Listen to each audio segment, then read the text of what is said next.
Hello friends, welcome to my channel. आज हम लोग पढ़ेंगे पुरुषार्थ के बारे में। एकदम शॉर्ट से शॉर्ट वीडियो में बातचीत करेंगे पुरुषार्थ के बारे में। ठीक है। विद्वानों का मत है कि तन, मन, ज्ञान, बुद्धि एवं आत्मा के संयोजन से पुरुष बनता है। ठीक है, क्या बनता है? पुरुष बनता है। और पुरुष इन चारों की संतुष्टि या पूर्णता के लिए जो उद्यम या कार्य करता है वही पुरुष का पुरुषार्थ कहलाता है। पुरुषार्थ शब्द का शाब्दिक अर्थ प्रयत्न करने, कार्य करने या उद्यम करने से है। पुरुषार्थ के बारे में कहा जाता है कि एक स्लोगन है कि पुरुषेर ध्येति पुरुषार्थ, अर्थात अपने अभीष्ट लक्ष्य को प्राप्त करने के लिए प्रयत्न कार्य करना पुरुषार्थ कहलाता है। पुरुषार्थ का अभीष्ट लक्ष्य मोक्ष को प्राप्त करना होता है। पुरुषार्थ का सिद्धांत चार पुरुषार्थ धर्म, अर्थ, काम और मोक्ष का उल्लेख करता है, जो इस प्रकार है। पहला, धर्म। पुरुषार्थ सिद्धांत का प्रथम चरण धर्म है, जो व्यक्ति को उचित और अनुचित में भेद बताकर सद्गु और सद्कर्म पर चलने की प्रेरणा देता है, ताकि मनुष्य का लोक और परलोक में कल्याण हो सके। क्या हो सके? लोक और परलोक में कल्याण हो सके। धर्म शब्द की उत्पत्ति संस्कृत भाषा में द्वि धातु से हुई है, जिसका शाब्दिक अर्थ धारण करना, पुष्ट करना, बनाए रखना होता है। हिंदू धर्मशास्त्रों में धारण करने को ही धर्म कहा गया है।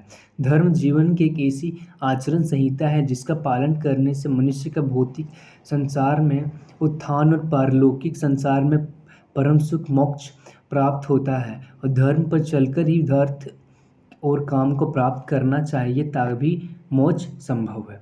इतना सब में हम लोग यह समझ सकते हैं कि पुरुषार्थ का जो मेन लक्ष्य है वो क्या है? मोक्ष प्राप्ति का है। दूसरा है पार्ट है पुरुषार्थ है अर्थ। अर्थ व्यक्ति के जीवन का दूसरा प्रमुख पुरुषार्थ है। ठीक है। अर्थ का शाब्दिक अभिप्राय वस्तु, चीज, पदार्थ है। अतः समस्त सांसारिक भौतिक वस्तुएं अर्थ के दायरे में आती है।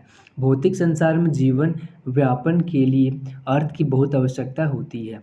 पारिवारिक जीवन के संचालन, सामाजिक कार्यों में सहभागिता एवं धर्म कर्म के कार्यों तथा भौतिक सुख सुविधाओं की पूर्ति आदि के लिए अर्थ की आवश्यकता होती है। अर्थ यानी क्या बोल सकते हैं सिंपल भाषा में? पैसा।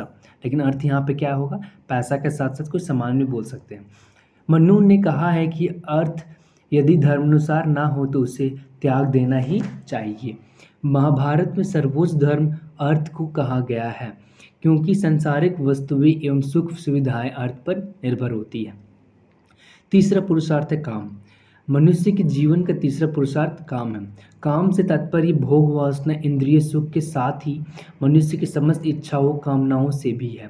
इस प्रकार काम पुरुषार्थ में यौन इच्छाओं का तत्व होने के साथ ही सांसारिक दृष्टि से जीवन के आनंद का उपभोग भी सम्मिलित है।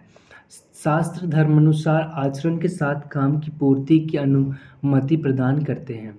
काम इच्छाओं की पूर्ति मानसिक संतुष्टि प्रदान कर मनुष्य को पूर्णानंद प्रदान करती है, ताकि वो वात्सल्य ने काम सुख को वर्मन परमानंद की पदवी प्रदान की है।